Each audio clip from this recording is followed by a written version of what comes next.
Bienvenue dans le journal de Canal 32, l'actualité de ce lundi 19 septembre. C'est d'abord le succès d'une innovation sportive et culturelle pour les Journées du patrimoine ce week-end.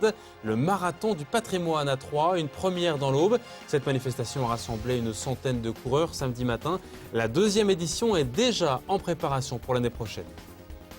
Autre temps fort de ces 2 jours consacrés au patrimoine, une déambulation nocturne organisée par l'association Sauvegarde et Avenir de Troyes. Samedi soir, au cœur de la cité Tricasse, rue Émile Zola, 3 séances étaient organisées pour permettre aux visiteurs de redécouvrir les bâtiments restaurés et illuminés dans cette artère historique. Et enfin, c'est aussi un morceau de patrimoine. L'odeur du chou et de la choucroute s'est répandue pendant 2 jours à Brienne-le-Château pour la 54e fête de la choucroute.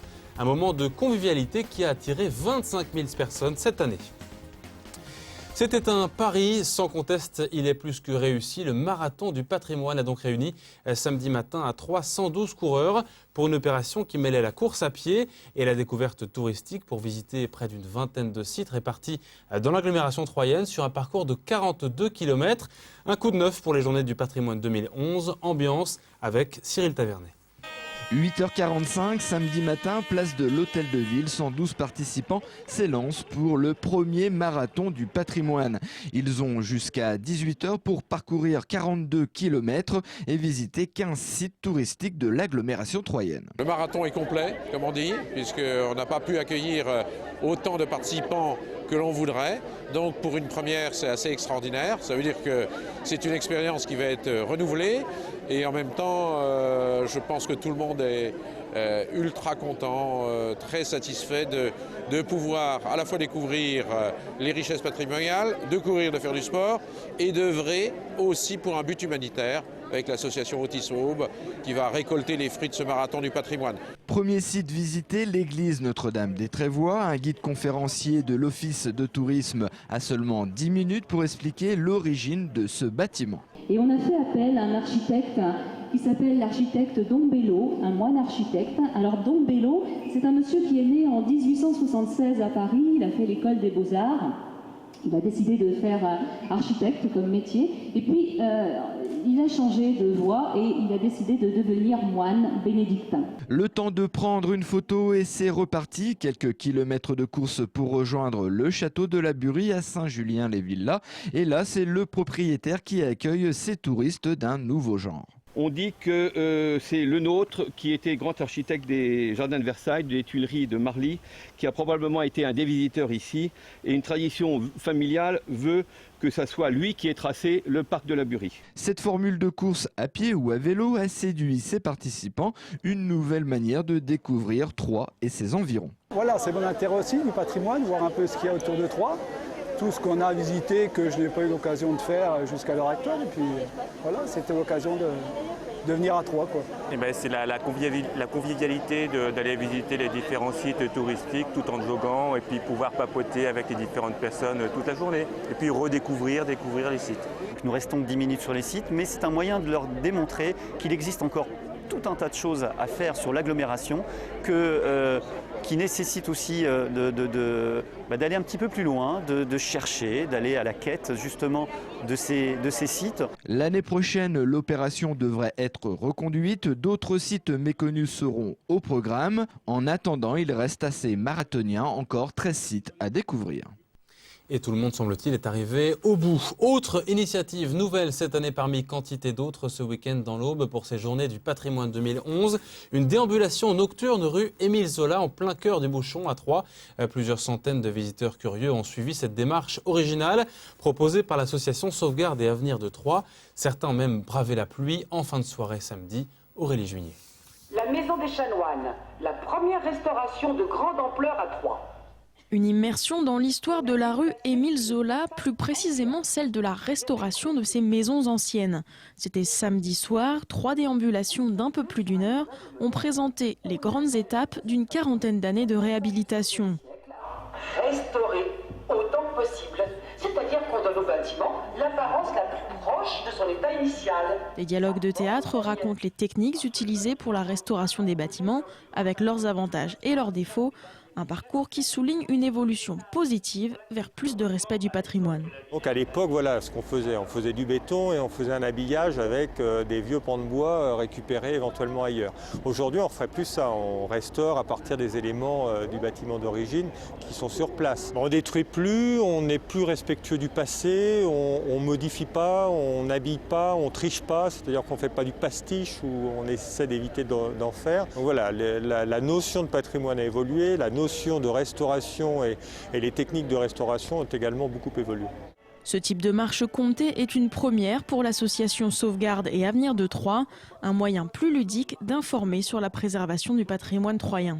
Il ne s'agit pas simplement d'écouter un guide conférencier vous dire des choses très savantes, mais il s'agit également de profiter des couleurs, des odeurs, des messages, des bruits. Plusieurs centaines de personnes sont venues partager cette balade nocturne. Pour les Troyens de toujours ou les nouveaux arrivants, c'est l'occasion de mieux connaître l'histoire de la ville. Je suis né à Troyes et j'y ai grandi et je trouve que des manifestations comme celle-ci, très intéressant de découvrir le patrimoine. Je ne m'attendais pas à ça quand je suis arrivé à Troyes, c'est-à-dire que je n'avais pas d'a priori sur la ville et je suis tombé quand même sous le charme avec toute cette architecture, toutes ces maisons vraiment typiques, le centre-ville. Donc c'était véritablement une très bonne surprise. Ici, on a restitué la polychromie, les couleurs de l'architecture de la fin du Moyen-Âge, le vert et l'ocre. Pour Sauvegarde et Avenir de Troyes, cette manifestation est un moyen de sensibiliser les Troyens à leur patrimoine, mais aussi de promouvoir l'association et ses actions.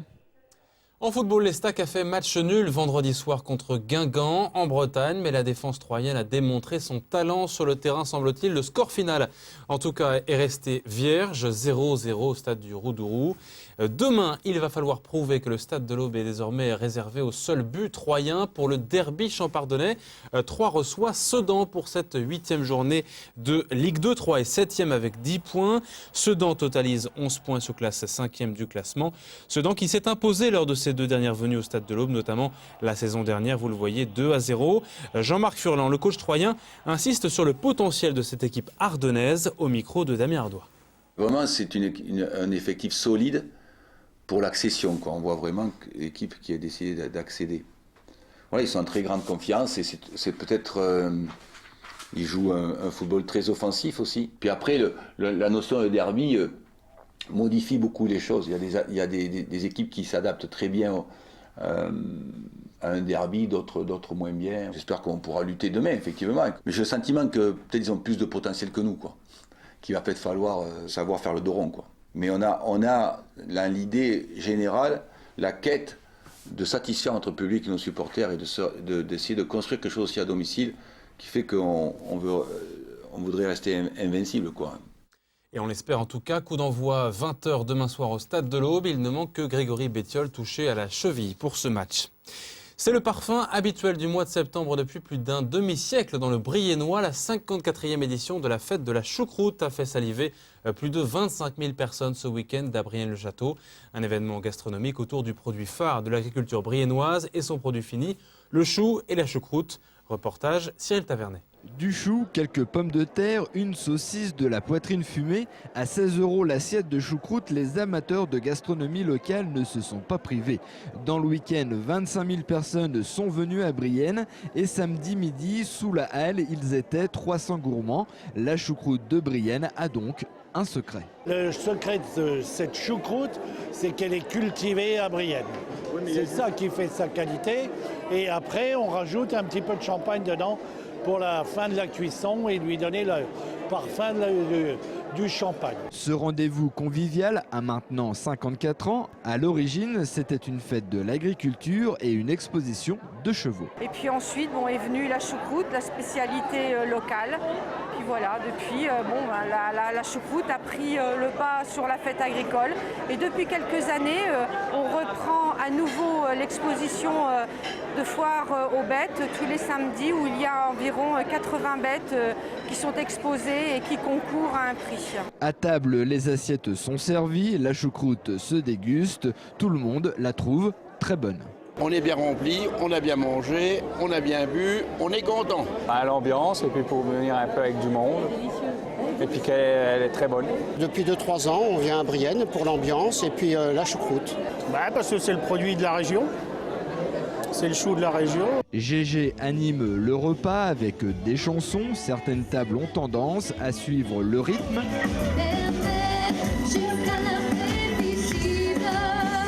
Selon ce chanteur animateur, les gens ont envie de se distraire. La fête de la choucroute les amuse. Je crois que les gens aujourd'hui, ils ont besoin de ça, quoi, un petit peu aujourd'hui. Voilà, un petit peu qu'on leur change les idées. En plus, la météo n'est pas là cette semaine, donc voilà, on est là pour les dérider un petit peu. Au cours du week-end, 2 tonnes de choux ont été cuits, une spécialité locale qui traverse le temps avec le même succès chaque année. Voilà, la choucroute, le meilleur antidépresseur du moment. On referme ce journal avec un rendez-vous à noter pour la fin de la semaine. Le salon Habitat et Décoration, la 19e édition commence vendredi après-midi. Elle se terminera lundi prochain. Le salon se terminera lundi prochain au parc des expositions de Troyes. 142 exposants seront présents cette année sur 1400 mètres carrés. Outre les espaces de démonstration sur les thématiques de la déco et des innovations en la matière, plusieurs nouveautés sont proposées cette année. Christelle Lombard est l'organisatrice de ce salon. Elle précise quelles sont ces nouveautés justement à Aurélie Juigné. Il y a par exemple dans le domaine de la construction, les maisons basse consommation ou haute performance énergétique. Ce sont des secteurs ou des domaines qui n'étaient pas abordés il y a quelques années. Dans le domaine de la décoration, il y a maintenant de plus en plus d'architectes d'intérieur qui conseillent, qui orientent le public sur le choix des coloris, une personnalisation d'une demeure. Ce n'était pas forcément une demande très forte il y a quelques années. Le salon est vraiment là pour proposer toujours les dernières tendances, les nouveautés dans tous les secteurs d'activité, que ce soit dans le domaine de l'immobilier, dans le domaine de la construction, dans le domaine de la décoration, dans le domaine des énergies renouvelables également. Donc là, le visiteur vraiment pourra découvrir, en faisant le tour des 140 exposants qui sont présents, découvrir ce que c'est exactement que ces activités et à quoi consiste derrière ce mot, ce que ça veut dire. Et toutes les informations pratiques sur ce premier salon grand public de la saison sur 3-expo.com. L'an dernier, il avait réuni 11 000 visiteurs. Et puis, n'oubliez pas que Canal 32 vous propose le jeudi 29 septembre une émission justement sur la thématique de l'habitat. C'est la fin de ce journal. Dans quelques instants, les prévisions météo pour le département. Belle soirée à tous. À très bientôt.